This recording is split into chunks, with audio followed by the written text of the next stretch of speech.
हमने व्यय के बारे में पढ़ा था कि व्यय कितने प्रकार के होते हैं, निर्धारित, अर्ध निर्धारित, अन्य व्यय, और आई थिंक आपको समझ आ गया होगा ये तीनों में क्या डिफरेंस है। अब हमारा ये भी एक इम्पॉर्टेंट क्वेश्चन है, आय को प्रभावित करने वाले कारक। एक बड़ा इम्पॉर्टेंट क्वेश्चन एग्ज़ाम में एक क्वेश्चन पूछ लिया था।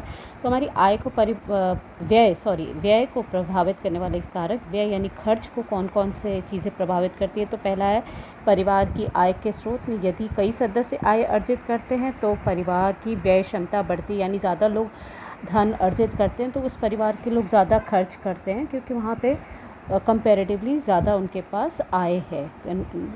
परिवार की रचना, छोटा परिवार होगा तो कम खर्च होता है, बड़ा परिवार होगा तो अधिक खर्च हो सकता है। और संयुक्त परिवार में लेकिन एक फ़ायदा ये होता है कि मकान, रसोई और सारे कुछ इकट्ठा होने की वजह से पर व्यक्ति खर्च कम आता है। बच्चों की संख्या, जितने परिवार में बच्चे अधिक होंगे उतना ही शिक्षा, भोजन, कपड़ों पर उतना अधिक व्यय होगा, तो ये हमारे व्यय को प्रभावित करता है। रहन सहन का स्तर, सबका रहन सहन का अगर किसी का ऊंचा होगा तो व्यय अधिक होगा।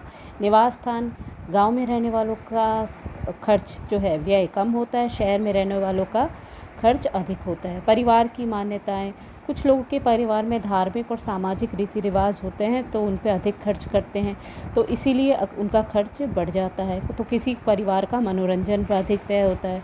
और फिर उपलब्ध साधन कुशलता, यानी हर परिवार के पास साधन होते हैं लेकिन क्या उन साधनों का वो अच्छी तरीके से उपयोग कर पाते हैं या नहीं कर पाते। जैसे अगर घर की महिला पढ़ी लिखी होगी तो अपने घर के बच्चों को खुद ही पढ़ा लेगी तो शिक्षा पे होने वाला खर्च कम हो जाएगा, यानी ट्यूशन वगैरह का खर्चा कम होगा।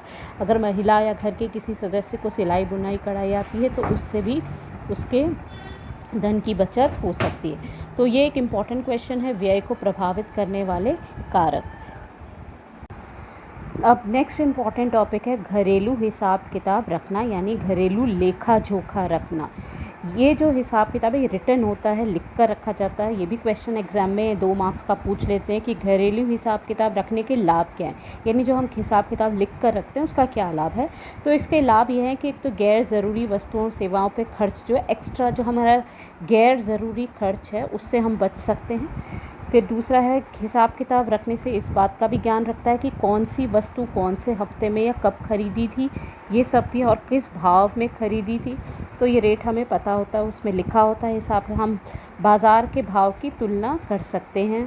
फिर है व्यय का हिसाब किताब रखने से अनिवार्य आवश्यकताओं, विलासिताओं संबंधी वस्तुओं पर किए खर्च को जाना जा सकता है। हमें ये पता चल जाता है कि हमने विलासिता यानी आराम और मनोरंजन की चीज़ों पे कितना खर्च किया है।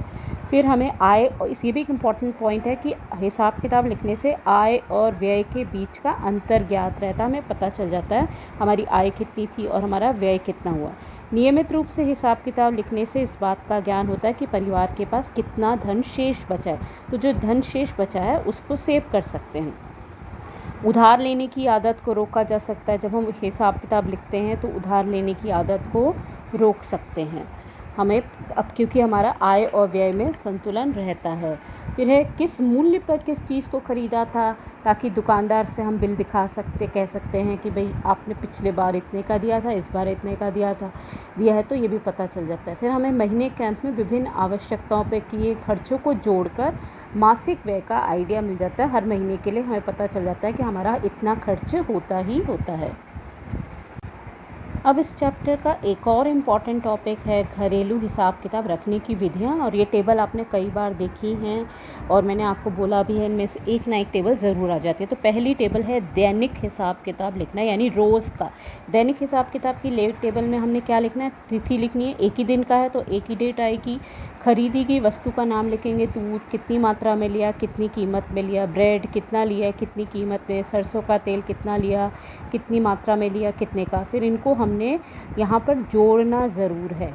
अगर एग्ज़ाम में भी टेबल आएगी तो आपने ऐसे ही बनाना है और जोड़ भी दिखाना है कि आपका एक दिन में कितना खर्च हुआ, क्या चीज़ लिया और ये कितना खर्च हुआ। तो तिथि, खरीदी गई वस्तु, मात्रा और कीमत, ये 4 इस टेबल के फॉर्म हैं। अगर आप साप्ताहिक बनाना चाहते हैं, साप्ताहिक मतलब वीकली यानी पूरे हफ्ते का, तो इसमें आपको इस तरह की टेबल बनानी है। सामग्री यहाँ लिखनी है आपने, और जो आपकी हर हफ्ते यूज़ होने वाली से दूध, फल सब्ज़ी, राशन, स्नैक्स, कपड़े, बिजली बिल, दैनिक यात्रा, पत्रिका। और डेज़ लिखने हैं सोम, मंगल, बुध, बृहस्पति, शुक्र, शनि, रवि, सोमवार या मंडे, ट्यूसडे, आप कुछ भी लिख सकते हैं। और फिर हर दिन, जैसे दूध का खर्चा तो हर दिन होता है तो हर दिन आ गया। फल सब्ज़ी का खर्चा किसी किसी दिन हुआ तो किसी किसी दिन में आपने लिख लिया। राशन को आपने दो हफ्ते में 2 बार लिया तो यहाँ 2 बार लिख लिया। स्नैक्स पे भी आपने कभी कभी खर्च किया तो कभी कभी का लिख लिया। कपड़े भी आपने जब जब जिस पे खर्च हुआ वो उस दिन का लिख लिया। बिजली का बिल आपने एक ही दिन दिया। फिर दैनिक यात्रा पे आपके रोज़ खर्च हो रहे हैं तो रोज़ का लिख लिया। शनिवार को ज़्यादा खर्च हुआ, कहीं चले गए होंगे, ऑटो कर लिया होगा या कुछ कर लिया होगा। पत्रिका पेपर पे आप देख रहे हैं आपका शनिवार को खर्च है, तो इस तरीके से आपने इसका टोटल ऐसे भी कर लेना है और यूँ भी कर लेना है। यानी हर सोमवार को खर्च, मंगलवार को इतना खर्च हुआ, बुधवार को इतना, बृहस्पतिवार को इतना, शुक्रवार को इतना, शनिवार को इतना, रविवार को इतना, और उस दिन दूध का पूरे हफ्ते में कितना खर्च हुआ, और इसी प्रकार से फल सब्ज़ी का पूरे हफ्ते में कितना खर्च हुआ, ऐसे भी आपने टोटल करना है। और लास्ट में यहाँ पे भी टोटल कर लेना है। ये टोटल कोई चेक नहीं करता है, लेकिन फिर भी आप इन सब का टोटल ज़रूर लिखेंगे यहाँ पर। तो इस तरह की टेबल बनानी ज़रूरी है। क्या ये टेबल आपको समझ आ गई? अगर समझ आ गई तो लिखना कि यस मैम, हमें साप्ताहिक टेबल समझ आ गई। साप्ताहिक टेबल के बाद है मासिक हिसाब किताब लिखने की टेबल, यानी मंथली। पूरे मंथ की अगर आपको टेबल बनाने के लिए बोला जाए तो क्या बनाएंगे आप? उसमें आप वस्तुएं वही लिखेंगी जैसे यहाँ लिखी थी, दूध, सब्ज़ी, फल, राशन, स्नैक्स, ऐसे यहाँ पे भी लिखना है, वस्तुएं सेम रहेंगी। लेकिन अब यहाँ पे पहले आपने लिखा था मंडे, ट्यूसडे, वेडनेसडे, अब यहाँ आपने लिखा पहला सप्ताह, दूसरा सप्ताह, तीसरा सप्ताह, चौथा सप्ताह और मासिक योग। तो पहले सप्ताह में आपके दूध में कितना खर्च हुआ वो यहाँ लिख लो, और दूसरे सप्ताह में तो जनरली दूध में तो एक ही जैसा खर्च है। फिर फल सब्जियों में पहले सप्ताह 257 हुआ, फिर दूसरे सप्ताह थोड़ा ज़्यादा, तीसरे सप्ताह कम, चौथा सप्ताह में आपने ख़रीदा ही नहीं, कुछ कारण रहा होगा। तो ऐसे आपने इस तरह से कुछ भी नंबर डाल के टेबल को फिल कर लेना है, देखकर कि किस किस चीज़ों को हर हफ्ते लेना पड़ता है। जैसे कपड़े तो आप हर हफ्ते नहीं खरीदते, तो पहले सप्ताह में खरीदे और चौथे सप्ताह में गए। बिल आप हर हफ्ते तो देते नहीं हैं, पहले सप्ताह में आपने बिल दे दिया था। जैसे यात्रा का खर्चा आपका हर हफ्ते ही होता है, किराया आपको हर हफ्ते नहीं देना है, पत्रिका पे भी आपका हर हफ्ते खर्चा नहीं है। तो जब आपने ये सारी टेबल फिल कर ली तो पहले सप्ताह का टोटल कर लेना, फिर दूसरे सप्ताह का टोटल, तीसरे सप्ताह का टोटल, चौथे सप्ताह का टोटल, और ऐसे भी कि दूध का पूरे महीने में कितना खर्च हुआ, फल सब्जियों का पूरे महीने में कितना खर्च हुआ, राशन का कितना खर्च, ऐसा भी टोटल करना है और फिर उसको भी नीचे जोड़ लेना है। तो ये जो टोटल आया ये आपका पूरे मंथ का खर्चा आया, यानी 8969 आपके पूरे महीने का खर्च हुआ है। ठीक है, तो ये मासिक व्यय की अगर टेबल बनाने का है तो इस तरीके से हमने बनानी है। और अब हमारा जो लास्ट टॉपिक है इस चैप्टर का है रोकड़ बही लिखने के लाभ। रोकड़ बही एक अकाउंट्स बुक होती है। रोकड़ बही लिखने से व्यक्ति को जानकारी रहती है कि उसके पास कितनी धनराशि आई और उसमें से उतने कितनी धनराशि बच गई, क्योंकि इस बही खाते में जो होता है आय लिखने का भी कॉलम होता है। ये आप देख रहे हैं रोकड़ बही खाते की टेबल बनी हुई है। इसमें एक आय पक्ष लिखने का होता है और एक व्यय पक्ष लिखना होता है। आय मतलब आपको कहाँ कहाँ से पैसे मिले, जैसे पिछले महीने का शेष 450 रह गया था, डेट भी लिखनी है हमने। इधर 1 तारीख को पिछले महीने का शेष 450 था, 8 तारीख को वेतन आया 4000 और 25 तारीख को किराया मिला 2000। तो टोटल जो हमारा जो आय थी वो 6450 रही।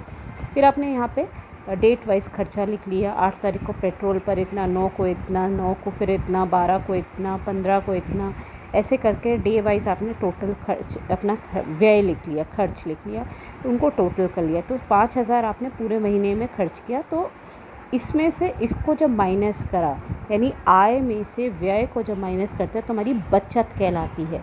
आय माइनस व्यय इज वर बचत। तो तुम्हारी 1450 रुपीज़ बचत हो गई।